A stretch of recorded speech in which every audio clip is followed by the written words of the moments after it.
इंसाफ के पैमानों को आज हमने देखा छलकते हुए, जब वो छलकते छलकते जो हैं वो पहुंचे प्राइम मिनिस्टर हाउस के अंदर। असूलन तो प्राइम मिनिस्टर का इन लोगों से मिलना बनता ही नहीं था, ना सिर्फ इसलिए कि वो एक प्रेशर ग्रुप है इसलिए भी नहीं बनता था, उन्होंने धमकियां दी हैं सियासी तौर पर प्राइम मिनिस्टर को इसलिए भी नहीं बनता था, बल्कि इसलिए भी नहीं बनता था कि ये सारे लोग वकालत कर रहे थे एक मुलजिम की जो FIRओं में जो है नामजद है, जिनके ऊपर चीनी का बहुत बड़े स्कैंडल में हुकूमत की अपनी इमरानी इंक्वायरी कमीशन के अंदर अरबों रुपए की खुर्द-बुर्द का इल्जाम है। प्राइम मिनिस्टर कोई जेब नहीं देता था, उनका बनता नहीं था आज इन लोगों से मिलना। लेकिन बहरहाल जनाब प्राइम मिनिस्टर उनसे मिले, जहांगीर तरीन साहब के हम ख्याल ग्रुप से बने क्योंकि ऑब्वियसली हुकूमत ही बचानी, क्योंकि ये वही लोग हैं, अगर ये हट जाएं तो ना पंजाब में बुजदार की हुकूमत रहेगी और ना इस्लामाबाद में प्राइम मिनिस्टर इमरान खान की गवर्नमेंट रहेगी। तो जहांगीर तरीन की जेब में है ये दोनों हुकूमतें, वफाक की भी और पंजाब की भी। लेकिन फिर कॉम्प्रोमाइज तो नहीं करना चाहिए ना, जो कॉम्प्रोमाइज होता हुआ यहाँ नजर आ रहा है। एक बात अच्छी थी कि प्राइम मिनिस्टर ने ये लोग जब मिले तो इन्होंने, मैं आपको बताया तो हूँ, सबसे पहले तो उन्होंने कहा कि जी शहजाद अकबर जो है उसको FIA जो है वो जहांगीर तरीन के खिलाफ इस्तेमाल कर रही है और आप इसको लगाम डालें। इसके अलावा तरीन ग्रुप के जो भाई गए वहाँ पे, उन्होंने ये भी कहा कि खुसरो व बख्तियार ग्रुप, हारून अख्तर ग्रुप, ओमनी ग्रुप और शरीफ खानदानों की सारी मिलों को तहकीकात का हिस्सा नहीं बनाया गया, तरीन साहब का बना दिया गया है। वज़ीर आज़म साहब, जहांगीर तरीन साहब की खिदमत आपसे ढकी छुपी नहीं है और हम हमायती मांगने चाहते हैं, इंसाफ के तकाजे पूरे हों। ऐसा लगता है कि शहजाद अकबर का टारगेट सिर्फ जहांगीर तरीन है। मामला चीनी का था, इसमें से कुछ नहीं मिला तो और केसेस खोल दिए गए। मुशीर दाखिला शहजाद अकबर उनकी टीम के इस मामले से अलग करके कमीशन तहकीकात करवाई जाए। प्राइम मिनिस्टर ने आगे से कहा कि भी अच्छा लगा कि आपने अपने एतराज़ात बताए और ये भी अच्छा लगा कि आप सब लोगों को मुझ पर एतमाद है। पता नहीं ये सवालिया निशान था या वो बता रहे थे उनको। मेरी वाजिया पॉलिसी है कि एहतसाब के दौरान मुखालफिन के साथ भी ज्यादती ना हो। जहांगीर तरीन मेरे जाती दोस्त और पार्टी के अहम रहनुमा है। इंसाफ का तकाजा कि हम सब कानून के सामने जवाबदेह हों। हम मेरिट और इंसाफ के मकसद के लिए इक़्तिदार में आए हैं। चीनी की कीमत अचानक इतना इजाफा हुआ तो क्या हम पूछें भी नहीं? आप लोग मुझ पर भरोसा रखें, किसी के साथ बेइंसाफी नहीं होगी। वजीर आजम ने जहांगीर तरीन के हम ख्याल ग्रुप के तहकीकाती कमीशन बनाने की इस्तदा से इत्तफाक नहीं किया। तो मैं ये कह रहा था कि इनको पहले तो मिलना ही नहीं चाहिए था, लेकिन बहरहाल मिलने के बाद अब ये राह हमवार हो गई है।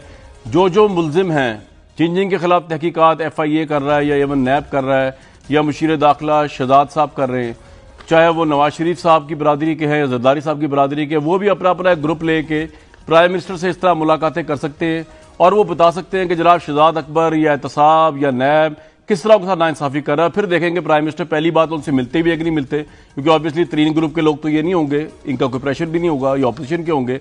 और फिर प्राइम मिनिस्टर करते क्या अगर मिल भी लें इनसे। और सबसे अहम एक और बात जो निकली वो ये कि ये जो शहजाद अकबर साहब है, पहले तो ये सुना था कि शहबाज शरीफ और जरदारी ग्रुप यही इनके खिलाफ चढ़ दौड़ते थे कि जनाब ये नाइंसाफियां कर रहे हैं।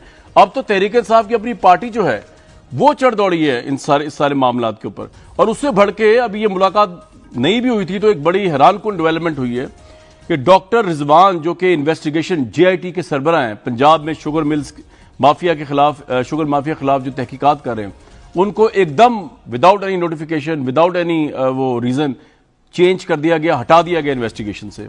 और जराये के मुताबिक वफाकी वजीर खुसरो बख्तियार के खानदान की 2 स्टार शुगर मिल के खिलाफ कार्रवाई करने में ये डॉक्टर रिजवान साहब आगे थे, जबकि और ये खुसरो बख्तियार साहब की FIA की टीम खुसरो बख्तियार की 2 स्टार शुगर मिल में 13 करोड़ के शेयर्स रखने पर उनको बुलाना भी चाहती थी खुसरो बख्तियार को इन्वेस्टिगेशन के लिए। और ये वही टीम के सरबराह हैं जिन्होंने जहांगीर तरीन साहब की गिरफ्तारी का भी रिक्वेस्ट की थी प्राइम मिनिस्टर से या अपने इदारे से, लेकिन इनको परमिशन नहीं मिली थी। उल्टा हुआ ये कि इनको हटा दिया गया, आज मुलाकात से पहले हटा दिया गया। तो ये बड़ी हैरानकुन डेवलपमेंट है कि इन्वेस्टिगेशन और जहांगीर तरीन ग्रुप और ये सारा प्रेशर, उसके ऊपर आज मरीम नवाज ने गुफ्तगू की है सारे मामले को लेके, आप वो भी सुन लें। उसके बाद सबसे पहले तो बात करेंगे कि इस मुल्क में इंसाफ के पैमाने 2 हैं। जो लोग एक एहतसाब के खिलाफ प्रोटेस्ट कर रहे हैं उनसे प्राइम मिनिस्टर इसलिए मिल लेते हैं कि वो तरीन ग्रुप के लोग हैं, वो तहरीक इंसाफ के लोग हैं, अगर वो हट जाएं तो प्राइम मिनिस्टर की गवर्नमेंट नहीं रहेगी। और अपोजिशन वाले अगर वावला करें तो प्राइम मिनिस्टर उनको तड़िया लगाते हैं कि NRO मांग रहे हैं। तो क्या ये NRO है? क्या डॉक्टर रिजवान को चेंज करना ये NRO है? क्या इन लोगों से मिलना ये NRO है? क्या ये इंसाफ है? ये सवाल आते हैं आज के शो के। मरीम नवाज ने क्या कहा, सुनवाएं जरा।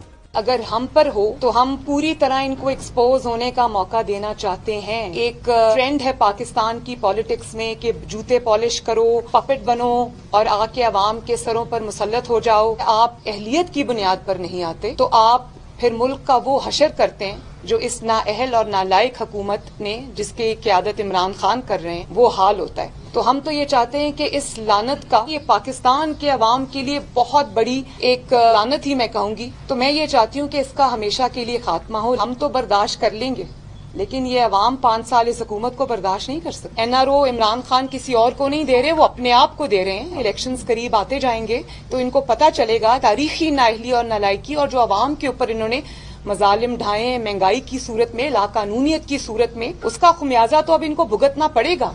और उसका जो बोझ है उनके MNAs और MPAs नहीं उठा सकते। और उनको ये भी पता है कि हम PTI की टिकट से अब अपना अगला इलेक्शन नहीं लड़ सकते। तो ये NRO इमरान खान अपने आप को दे रहे हैं, किसी और को नहीं दे रहे। जावेद लतीफ साहब भी उतने ही मुहिब्बे वतन हैं जितने मुहिब्बे वतन हम सब हैं। अगर कोई आइन और कानून की बात कर रहा है, उसको आप अगर गद्दारी के जुमरे में ले आएंगे तो इस तरह तो फिर बहुत सारी, पूरा पाकिस्तान ही गद्दार है। किस किस को सजाएं देंगे आप? फिरदौस आशिक ऐवान साहिबा, आपकी गवर्नमेंट पाकिस्तान की अवाम के लिए एक लानत है और ये आप NRO अपने आप को दे रहे हैं। जहांगीर तरीन से मुलाकात हुई है, ये सब कुछ सुनना पड़ रहा है अपोजिशन की तरफ से प्राइम मिनिस्टर आपकी गवर्नमेंट को। क्या ये मुलाकात इतनी जरूरी थी कि मरियम नवाज को सब कुछ कहना पड़ा फिर आके बाहर?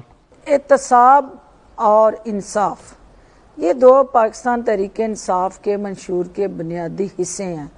जहाँ पे एहतसाब का जिक्र आता है, एहतसाब यकसा दो नहीं एक पाकिस्तान और no one is above the law, ये वो थ्योरी है, ये वो आइडियालॉजी है, ये वो नज़रिया है जिसको इमरान खान ने ना सिर्फ जद्दोजहद करके उसकी आबियारी की, बल्कि इस वक्त भी उसी कमिटमेंट के साथ वो चट्टान बन के अपने उस नज़रिए के साथ खड़े हैं।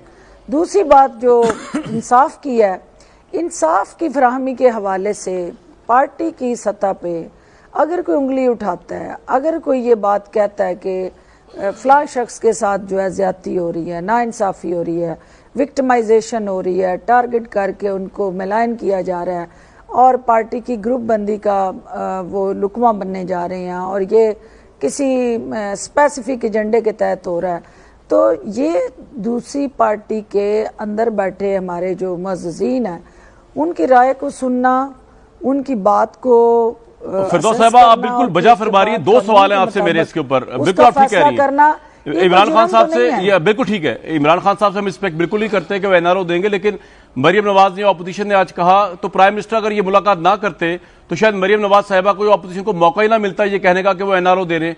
वो ना, हमें देखे ना, प्राइम मिनिस्टर अगर अपनी जगह पे उनकी नीयत साफ है, मुझे पता है उनकी नीयत साफ है, तो फिर प्रॉब्लम क्या है? वो क्यों मिले इन लोगों को? यूं तो फिर ऑपोजिशन भी मिलना चाहेगी प्राइम मिनिस्टर से कि जी हमारे साथ भी नाइंसाफी हो रही, तो प्राइम मिनिस्टर उनको भी मिलेंगे? ऑब्वियसली नहीं मिलेंगे।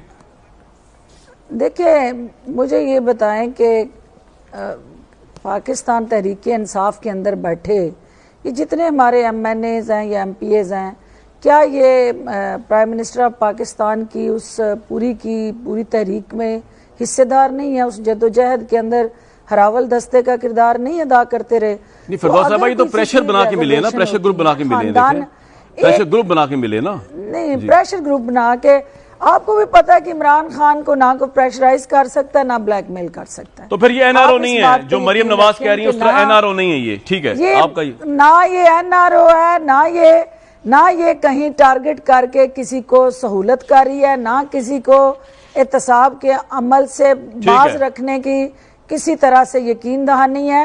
ये एक पार्टी के अंदर हमारे, चले ये हम देख लेंगे। मरियम ने जो इस वक्त जबान इस्तेमाल की है, मरियम ने आज कश्मीर के दर्द को जिस तरह से उजागर करने की भोंडी कोशिश की है, उस कश्मीर को जिसमें बगैर वीज़े के मोदी साहब और उनके दरबारी और सारे हवारी डायरेक्ट जो है वो इनकी शादी पे पहुंचे और तमाम डिप्लोमेटिक नाम्स को वायलेट करते हुए जिस तरह से उधर कश्मीर में कत्लेआम हो रहा था और यहाँ कारोबारी मुआहदे और जंदाल के साथ जो है गठजोड़ हो रहा था, और ये वही कश्मीर है जिसकी कश्मीर कमेटी के मौलाना फजलुर रहमान को कई दहाइयों से वो उस पर विराजमान रहे, लेकिन उनके मुंह से कभी कश्मीर का जिक्र, तो आप ये कह रहे हैं उनका कहना बनता नहीं मरियम नवाज का, आपकी हुकूमत को लानत है, ठीक है, सामने नहीं, फबता नहीं है, जचता नहीं है और गैर मुनासिब है ये सारे अल्फाज भी और प्रोपेगेंडा भी।